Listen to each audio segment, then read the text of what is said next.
From the Alvin and Rosalie Sarachek studio, PBS Kansas presents Inside the Cover with Ted Ayers. Good evening. This is a special holiday edition of Inside the Cover, and I want to welcome you to our beautifully decorated studio. Our show is locally produced for you, the book lover, and tonight we are going to do something different. We are going to feature a very special poem written by a very interesting man.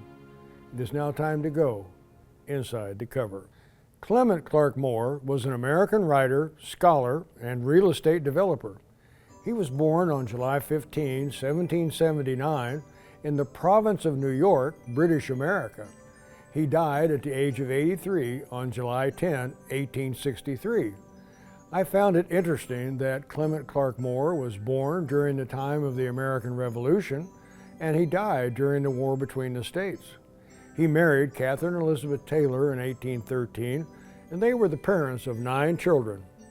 A Visit from St. Nicholas, routinely referred to as "Twas the Night Before Christmas," was first published anonymously in the Troy, New York Sentinel under the title Account of a Visit from St. Nicholas on December 23, 1823. Clement Clark Moore was publicly identified as the author in 1837. However, it has been also suggested that Henry Livingston Jr. may have written it. While scholars have debated the matter, credible evidence exists that Moore was the author and that he originally wrote the poem for his children. I personally vote for Mr. Moore. The poem has been called arguably the best-known verses ever written by an American and is largely responsible for some of the conceptions of Santa Claus from the mid-19th century to today. For instance, the poem names all of Santa's reindeer. It certainly has had a massive effect on the history of Christmas and Christmas gift giving. I am guessing that many of you developed your own traditions around this wonderful poem. For many years, and perhaps too many years according to my family, I read the poem as one of the final activities after the milk and cookies had been placed on the hearth before we turned in for the night on December 24. So, in honor of families everywhere, children of all ages, and certainly Clement Clark Moore, let us share in some holiday magic. A Visit from St. Nicholas, Clement Clark Moore. 'Twas the night before Christmas, when all through the house not a creature was stirring, not even a mouse. The stockings were hung by the chimney with care, in hopes that St. Nicholas soon would be there. The children were nestled all snug in their beds, while visions of sugar plums danced in their heads. And Mama in her kerchief and I in my cap had just settled our brains for a long winter's nap. When out on the lawn there arose such a clatter, I sprang from my bed to see what was the matter. Away to the window I flew like a flash, tore open the shutter, and threw up the sash. The moon on the breast of the new fallen snow gave a luster of midday to objects below.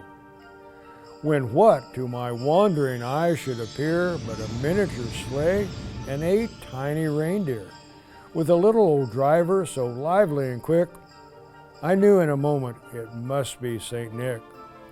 More rapid than eagles his coursers they came, and he whistled and shouted and called them by name. Now Dasher, now Dancer, now Prancer and Vixen, on Comet, on Cupid, on Donder and Blitzen. To the top of the porch, to the top of the wall, now dash away, dash away, dash away all. As dry leaves that before the wild hurricane fly, when they meet with an obstacle mount to the sky, so up to the housetop the coursers they flew, with a sleigh full of toys, and St. Nicholas too. And then in a twinkling I heard on the roof the prancing and pawing of each little hoof. As I drew in my head and was turning around, down the chimney St. Nicholas came with a bound. He was dressed all in fur from his head to his foot, and his clothes were all tarnished with ashes and soot. A bundle of toys he had flung on his back, and he looked like a peddler that was opening his pack. His eyes how they twinkled, his dimples how merry. His cheeks were like roses, his nose like a cherry. His droll little mouth was drawn up like a bow, and the beard on his chin was as white as the snow.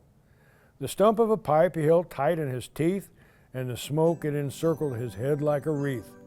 He had a broad face and a little round belly that shook when he laughed like a bowl full of jelly. He was chubby and plump, a right jolly old elf, and I laughed when I saw him in spite of myself. A wink of his eye and a twist of his head soon gave me to know I had nothing to dread. He spoke not a word, but went straight to his work and filled all the stockings, then turned with a jerk, and laying his finger aside of his nose and giving a nod, up the chimney he rose. He sprang to his sleigh, to his team gave a whistle, and away they all flew like the down of a thistle.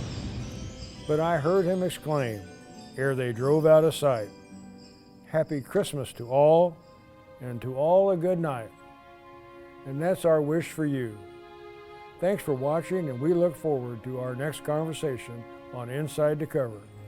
Good night and happy holidays.